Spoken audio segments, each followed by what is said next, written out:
Nggih, dulur-dulur sedaya mugi-mugi sehat. Iki sing kaping pindho ing pengetahuan lakon ya kuwi lakon Lintang Trenggono. Pisan meneh tak aturake lakon kuwi lakon carangan lawas. Ya mung ben ora ilang ngono wae, mergo jaman saiki wis arang-arang dilakokke. Lah jejere kuwi negara Ngastina. Lesmana Mandra Kumara kuwi lara, larane bar njagong ndelok mantene wedok ayu kuwi dheke banjur lara. Nah. Lah mongko mantene wedok kuwi anake Ki Undaan kuwi sawijining beke utawa ngene wae, wis lurah sur-surane Pertapan Sukalima kuwi sawijining lurah kampung sur-surane Durna. Nah, kuwi ngrabekke anake sing jenenge Bambang Jaya Wiyoga entuk Endang Primpen utawa Wandansari. Nah, mula gandeng Lesmana lara Duryudana mestine susah. Banjur Durna dikon gawe cara, Durna banjur nimbali kuwi mau sor-sorane utawa rereane sing ning wilayah Sukalima utawa wewengkon Sukalima kuwi. Ki Undaan kon megatke anake arep dientukke Lesmana. Lah iki ya piye ya kepeksa. Gandeng saguhe kepeksa mula njaluk bebana ya kuwi penjaluk. Ya kuwi kudu dipethuk nganggo patah saka gunung. Patahi bocah wedok loro sing prawan kuwi lho sing iki saka gunung lah.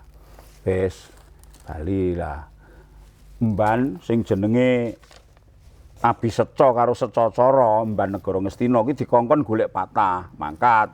Lah Sengkuni dikongkon methuk si Primpen utawa Wandansari kuwi menyang desa Sendang Kendayaan kuwi nggone Ki Undaan kuwi. Wis kuwi budalan budal. Lah kondur ngedaton Banowati karo si Lesmana kuwi Lesmana kuwi lara ngatang-atang. Nah, ning bareng dikandhani nek iki wis arep gawe Rikadaya si Anus sapa? Wandansari arep dipegatke ngono mari terus mari. Nah, terus mari. Wis kuwi terus budalan Kurawa menyang nggone si Undaan kuwi mau. Jejer pindho Ratu Buta, negara Parangseta.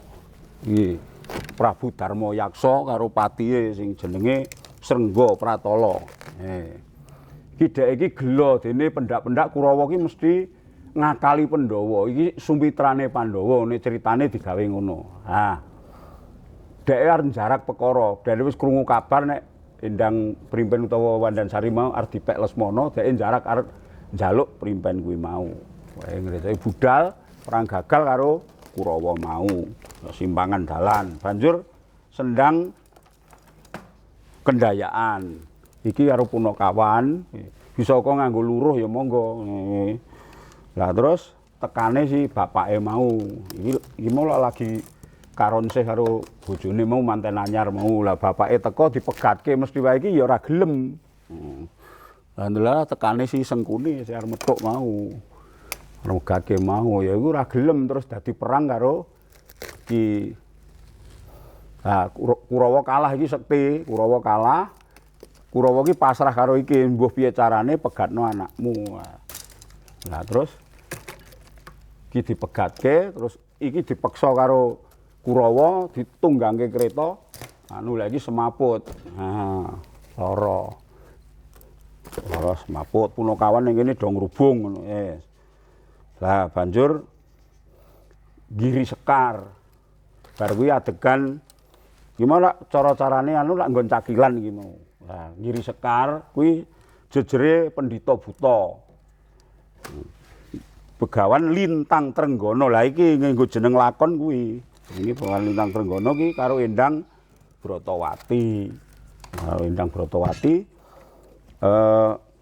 tekane mban sing dikongkon mau, mban saka negara Ngastina mau sing dikongkon golek patah mau.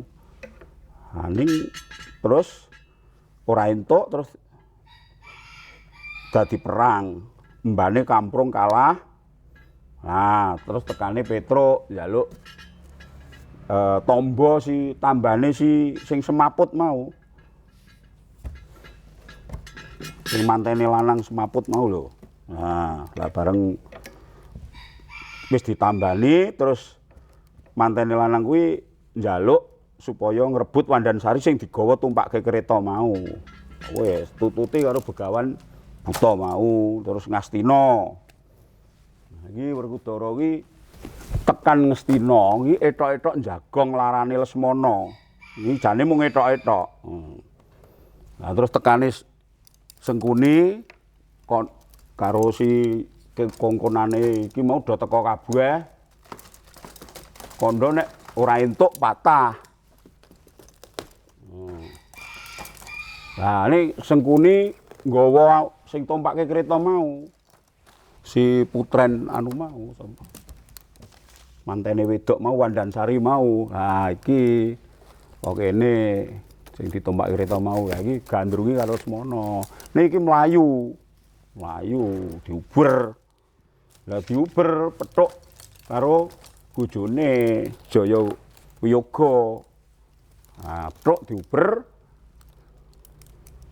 Wis iki gelut karo iki. Nah, mesti wae iki kalah. Ya. Lesmana kalah. Nah, terus Ki Unda mau maju. Ki Unda maju. Terus mungsuhe Pendhita Buta Lintang Trenggono mau. Iki babar Janaka. Terus si Pendhita Yaksa Begawan Lintang Trenggono mau Badar Kresna. Yes, terus Wiyoga iki Badar Abimanyu, bojone Wandansari mau Badar Siti Sendari. Terus anake Pendhita Buta mau Badar Sembadra.